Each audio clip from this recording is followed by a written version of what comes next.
सम्राट अशोक के समय को भारत का स्वर्ण काल माना गया है। भारत में जितने भी बौद्ध राजाओं ने शासन किया, उस वक्त तक भारत विश्व गुरु रहा है। डॉक्टर बाबा साहेब आम्बेडकर की धम्म क्रांति के बाद भारत में बुद्ध के धम्म की पताका फिर से लहराने लगी। लोग बुद्ध धम्म के अनुसार आचरण कर अपने जीवन को उन्नत करने लगे। देश में कई जगह बुद्ध विहारों का निर्माण हुआ।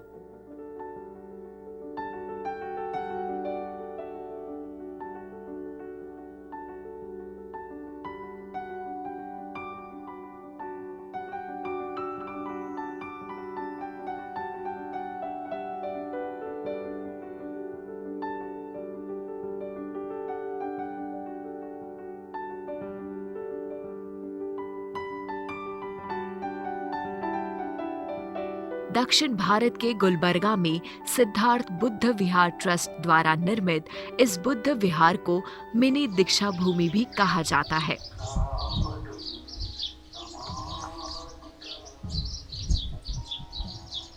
मूल रूप से एक छोटे से विहार का निर्माण 2002 में शुरू हुआ था, लेकिन ट्रस्ट ने अपना मन बदला और एक बड़ा बुद्ध विहार बनाने का निर्णय लिया, जो दक्षिण भारत में सबसे सर्वश्रेष्ठ है। 2007-8 में अच्छा। पहले पत्थर का बनाया था मैं। हाँ। बाहर से बड़े बड़े पत्थर लाके। अच्छा। तो वो अच्छा नहीं लगा मुझे। आधा बंद के अच्छा गिरा दिया। हाँ। तो फिर बाद में बोला इधर जमीन लिया। हाँ। तो 60-70 एकड़ जमीन हो गई। थोड़ा पीछे खरीदी के। अच्छा। ऐसा जैसा जैसा हमको लगा कि इसको चौक बनाना है, इसको अंदर इधर ऐसा है, उसको ठीक कर, ऐसा जैसा जैसा बनाते गए वैसा थोड़ा बन गया। वर्तमान में कांग्रेस अध्यक्ष मल्लिकार्जुन खड़गे जी के नेतृत्व तथा संकल्पना में इस विहार का कार्य शुरू हुआ था। गुलबर्गा का ये बुद्ध विहार 70 एकड़ भूमि में फैला है और इसका मुख्य निर्माण कार्य 18 एकड़ में फैला है। इसके तहखाने में ध्यान केंद्र है और पहली मंजिल पर भगवान बुद्ध का चैत्य है। इसके अलावा यह मुख्य भवन के कोनों में 48 फुट लंबाई वाले 4 अशोक स्तंभ है। इसके अन्य आकर्षण में 2500 सीटों की क्षमता के साथ 100 फुट खुली हवा में एक थिएटर है और विहार के चारों तरफ 4 बड़े सांची द्वार बनाए गए हैं। इसके अलावा इसमें 11 मूर्तियां हैं जो सीमेंट से बनी है और जिनका नेतृत्व बाबा साहेब की कांच से बनी प्रतिमा कर रही है, जो 1956 की धम्म क्रांति यात्रा को दर्शाते हैं। बुद्ध के विचार सब एक नैसर्गिक और साइंटिफिक तरीके से पालन करने वाला एक धर्म है। ऐसा कोई धम्म बोलिए, ऐसा कोई पंथ बोलिए, किसी रिलीजन में ये नहीं है। और खास करके मैं जिस धर्म में पैदा हुआ हूँ, उस धर्म में असमानता की, इनइक्वालिटी की बात बहुत है। और इसीलिए तो बाबा साहब ने इसको छोड़ दिया और बौद्ध का धर्म का उन्होंने रास्ता पकड़ा। तो मेरे दिमाग में यही आया, कि दिल में यही आया कि भाई इसके प्रचार के लिए या इस विचार को जीवित रखने के लिए कम से कम अगर मैं हर जगह जाके प्रचार भी नहीं कर सकता, तो लोगों को ज्यादा समझाने का, इस विचार के बारे में बताने का समय की कमी रहने की वजह से मैंने बहुत से चीजें अपने प्रोफेसर्स, लेक्चरर्स, सेमिनार में बात करने वाले ऐसे लोगों को यहाँ पर पूर्णिमा के दिन बुलाते रहते हैं और उनके ओर से प्रचार किया जाता है।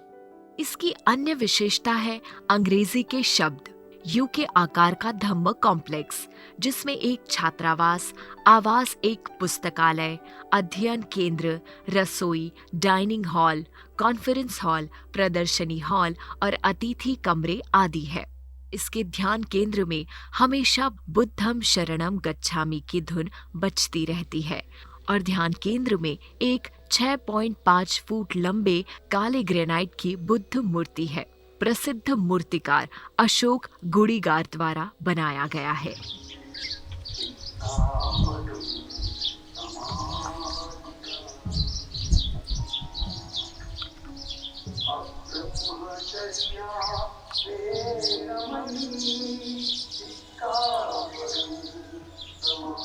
इस विहार का प्रार्थना घर 15,625 वर्ग फुट में फैला हुआ है और करीब 1,500 लोगों की बैठने की क्षमता रखता है। इसके अंदर Ajanta, Ellora, Nagpur, Bodhgaya, Sarnath, Rajgir, Lumbini, Kushinara, Thailand, Singapore, Sri Lanka, Tibet, Japan और रोम आदि जगह की नक्काशी की गई है।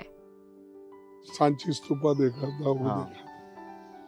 और मेरे को लकीली जिस कॉन्स्टिट्यूंसी में मैं कंटेस्ट किया, उस कॉन्स्टिट्यूंसी में पुराना 2000 साल पुराना बुद्धा का ये मिला। अच्छा, यहीं पे विहार, यही चितापुर, यहाँ से ओके। मेरे कॉन्स्टिट्यूंसी थी पहली, अब मेरे बेटे की है। तो वहाँ विहार आर्कियोलॉजिकल डिपार्टमेंट वालों को खोदने लगा तो विहार मिला। और पहला अशोक का ये मूर्ति छोटे से पत्थर पे बनाए सो, अच्छा, वो सिर्फ कर्नाटक में मिला, राइट, और वो चितापुर में मिला, कनगनाड़ बोल के। फिर एक तो अशोक का राज्य किया हुआ बुद्धिस्ट इलाका है, तो इतना बड़ा विहार रहना, उसकी फोटो रहना, और उसका वो शाबाद स्टोन पे बहुत पतले रहते हैं, उस पे लाना ये है। और वो भीमा रिवर जो है, उस रिवर के ऊपर बहुत से गांवों में बुद्धा के ये मूर्ति मिलने लगे। अच्छा, कोई टूटा हुआ, कोई फूटा हुआ, कोई अपने कट्टे में लगा हुआ है, कोई अपने घर के दीवारों के पास लगा है, तो तोड़ फोड़ करके सबने उन्होंने किया। तो मैं उस इलाके में घूमा, तो घूम के देखा, ये भी देखा, मेरे का अरे यहाँ तो बुद्धा का बहुत बड़ा ये था। तब मैं मेरे कॉन्स्टिट्यूंसी के हेडक्वार्टर को देखा, तो वहाँ पर विहार है, लेकिन समय समय से उसको लोगों ने बदला, और उसका खासकर शंकराचार्य जी के जमाने में ये जो विहार थे उसको शक्तिपीठ उन्होंने बनाया। अब वो कंट्रोवर्सी होती है, अब अगर हम कुछ कहे तो, लेकिन उसका अगर आप भी ढांचा देखेंगे, अगर आज भी अगर आपका स्वरूप देखेंगे, तो मूकांबिका कर्नाटक में ही है, अच्छा, लेकिन वो मंगलूर डिस्ट्रिक्ट में है। वो जाकर भी अगर आप देखेंगे तो कोई आपको लगेगा कि कोई स्तूपा के जैसा ही क्या है। फिर यहाँ चंद्रलांबिका टेम्पल जाएंगे, वो भी वैसा ही दिखेगा। जब नागांबिका टेम्पल चितापुर में वो वैसा ही लगेगा। तो ये मेरे विचार में आया कि भाई इसको तो समय समय में डिस्ट्रॉय किया गया, कमजोर किया गया। अब उस बात में हम नहीं जाना चाहते थे। ये आपके पंढरपुर का भी बाबा साहब ने कहा था। तो हमने ये सोचा कि अब कंट्रोवर्सी जाने से जो जिसके पास है, जो जिसकी कर लिया है पूजा करने दो। तो तब मैंने सोचा कि क्यों हम और अच्छा अलग बनाए, बड़ा बनाए। तो मैं ये सबसे बड़ा यहाँ बनाने का सोचने गया।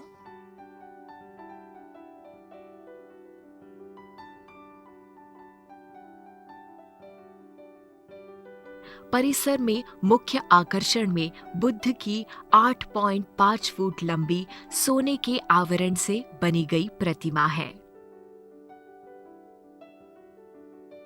बुद्ध विहार को 1994 में स्थापित सिद्धार्थ विहार ट्रस्ट के तत्वावधान में निर्माण किया गया है।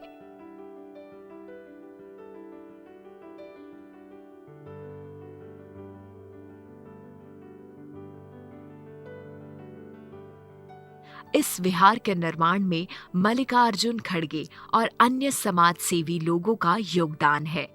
लोगों का भी कोऑपरेशन मिला और दूसरे जब कम्युनिटी के लोग भी बहुत इसको अप्रिशिएट करना शुरू करे कि कोई ग्रेनाइट ला के डाला, अच्छा, कोई संगमरमर वो पत्थर किसी ने बोला मैं ऐसा लगा दूंगा, किसी ने बोला फ्लोरिंग मैं ही करूंगा, अच्छा, किसी ने बोला ईंट मेरे रहेंगे। अच्छा, तो हमने कंडीशन डाला क्वालिटी वाले होना दूसरा, और किसी को कोई शाबाद स्टोन बोले वो सब डाले सो ऐसा एक एक कोई एक चीज बोलते गए, तो थोड़े लोग करते गए। अब जितना करना था वो तो हमने किया और इसको आखिरी तक मेंटेन करना, और यहाँ पर मैक्सिमम मॉन्क्स आए, ये मेरी इच्छा है। कम से कम 10-20 मॉन्क्स अगर रहे यहाँ पे कंटिन्यू रहे, और वो हर मोहल्ले में पूर्णिमा के दिन जाकर कुछ बोले करे, बैठक में 8 रन दो, 10 रन दो, 5 रन, जितने तो वो उसका फायदा एक तो हमारे को एक्सपांशन करने का ये नहीं है, हमको लोगों के बुद्धा के जो टीचिंग्स है वो बताना है। इस समय ये भारत के सबसे बड़े विहारों में से एक है।